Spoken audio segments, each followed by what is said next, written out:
আমাকে ফোনে করেছে, উনি বলছেন যে হ্যাঁ রিপোর্ট করা উচিত, ইনভেস্টিগেশন করা উচিত। শুধু আমার মেয়ের বডি টেনে নিয়ে চলে যাচ্ছে, ট্রেন নিয়ে চলে যাচ্ছে, ছাড়ুন ছাড়ুন, আমি আগে যাই আমার বাড়ি নিয়ে বডি ঢুকিয়ে দিই। আর নান্টু ঘোষ ওকে আগে অ্যারেস্ট করো, ওকে আর মিঠু মজুমদারকে ও শ্মশানে কাঠ রেডি করে ফেলেছে। কে বলেছে ওকে কাঠ রেডি করতে? পানিহাটি শ্মশানে কে বলেছে ওকে যে কাঠ রেডি করতে? ওটা পরিবারের ব্যাপার, কে অধিকার দিয়েছে ওকে? ভীষণ চাপে আছি। তখন আমাকে বলেছিল পুলিশ আর লোকাল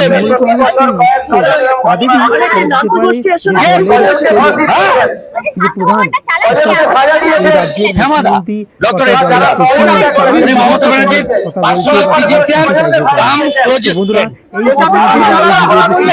আমার কাছে তথ্য আছে, আমার কাছে সব তথ্য আছে, ডকুমেন্ট সহ আমি প্রকাশ করে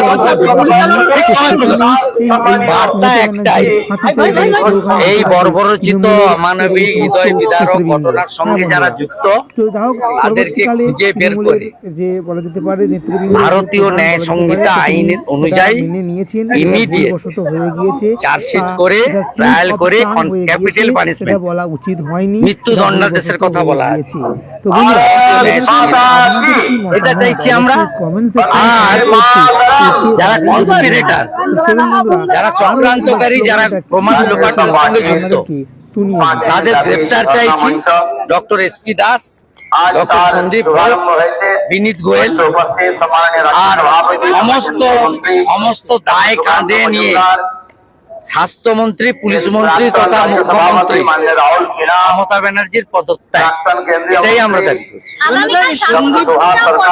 সন্দীপ ঘোষের যে সিট গঠন হয়েছে এটা এটা প্রমাণ নষ্ট করার জন্য, কারণ বিভিন্ন মেডিকেল ইকুইপমেন্ট পাচ্ছে এবং ফিনান্সিয়াল ইরেগুলার, তাতে doctor SP Das, doctor Sandip ঘোষরা ইনভলভ, তাতে মমতা ব্যানার্জিও ইনভলভ। সেই টেম্পার করার জন্য হয়েছে। যদি ফাইন্যান্সিয়াল ইরেগুলারিটি দেখার জন্য কোনো ইনভেস্টিগেটিং টিম হয়, তাতে কেন ফিনান্স ডিপার্টমেন্টের কেন ক্যাগের লোক নেই, আইপিএস দের নিয়ে কেন?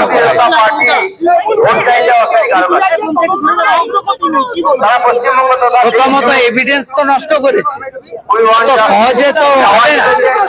সিবিআই এর উপর ভরসা রাখা উচিত এবং সিবিআই মহামান্য সুপ্রিম কোর্ট তাদেরকে স্ট্যাটাস রিপোর্ট দিতে বলেছে।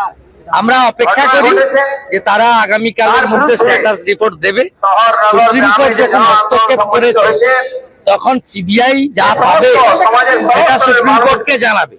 আর সুপ্রিম কোর্ট যেভাবে সোমোটো মানে নিয়েছে মামলা, যেভাবে সিরিয়াসনেস দেখিয়েছেন স্বয়ং সিবিআই, আমাদের কনফিডেন্স, বিশ্বাস আছে যে তারা অ্যাকচুয়াল ফ্যাক্ট ফাইন্ডিং করবে এবং প্রপার পানিশমেন্ট দেবে।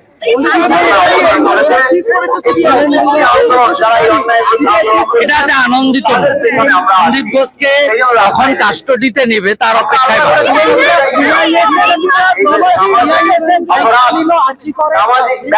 আমার পিটিশন ছিল, এটা পশ্চিমবঙ্গে 355 সামিল। পুলিশ মন্ত্রী ফেল, লাজ লজ্জা নেই। সোমবারের মধ্যে পদত্যাগ করুন, নইলে মঙ্গলবার গুলি চললে তার দায় মমতাকে নিতে হবে। গুলি চললে মমতা, আমি করিনি, আমি বলেছি যদি হয়, যদি স্পেসিফিক প্রোগ্রাম পাই, অ্যাজ এ সিটিজেন, প্রতি বাড়ি থেকে একজন চেয়েছি। আমার